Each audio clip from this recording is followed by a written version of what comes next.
ঘুমধুমে বিজিবির বিনামূল্যে চিকিৎসা সেবা ও ওষুধ বিতরণ। কক্সবাজার থেকে মোহাম্মদ রমজানের পাঠানো প্রতিবেদনে দেখুন বিস্তারিত। কক্সবাজারের ঘুমধুম সীমান্ত এলাকায় বসবাসরত অসহায় ও দুস্থ মানুষের মাঝে বিনামূল্যে চিকিৎসা সেবা ও ওষুধ বিতরণ করেছে বর্ডার গার্ড বাংলাদেশ বিজিবি। মঙ্গলবার সকাল 11টা থেকে বিকেল 3টা পর্যন্ত কক্সবাজার ব্যাটালিয়নের উদ্যোগে ঘুমধুম উচ্চ বিদ্যালয় প্রাঙ্গণে এ চিকিৎসা ক্যাম্প অনুষ্ঠিত হয়। মেডিকেল অফিসার মেজর শুভের তত্ত্বাবধানে প্রায় 350 জন স্থানীয় মানুষ চিকিৎসা সেবা গ্রহণ করেন এবং বিনামূল্যে ওষুধ পান।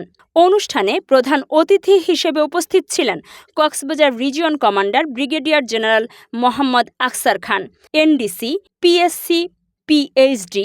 এ সময় আরও উপস্থিত ছিলেন কক্সবাজার ব্যাটালিয়ন অধিনায়ক lieutenant colonel S M. Khairul Alam, PSC এবং রিজিয়ন সদর দপ্তরের পরিচালক lieutenant colonel Mofizur Rahman, PSC. Border guard Bangladesh, যার একটি উজ্জ্বল মটো রয়েছে, বিজিবি হবে সীমান্তের নিরাপত্তা এবং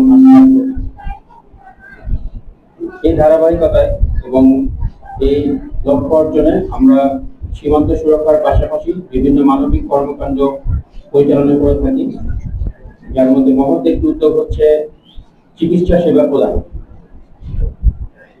চিকিৎসা সেবা একটি মৌলিক অধিকার, প্রত্যেকটা মানুষেরই এই অধিকারটি রয়েছে।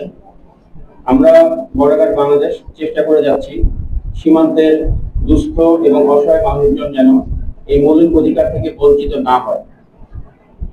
মহান সৃষ্টিকর্তা আমাদেরকে যতটুকু সামর্থ্য দিয়েছেন এবং যতটুকু তৌফিক দিয়েছেন, আমরা সেই সামর্থ্যের শতভাগ চেষ্টা করছি।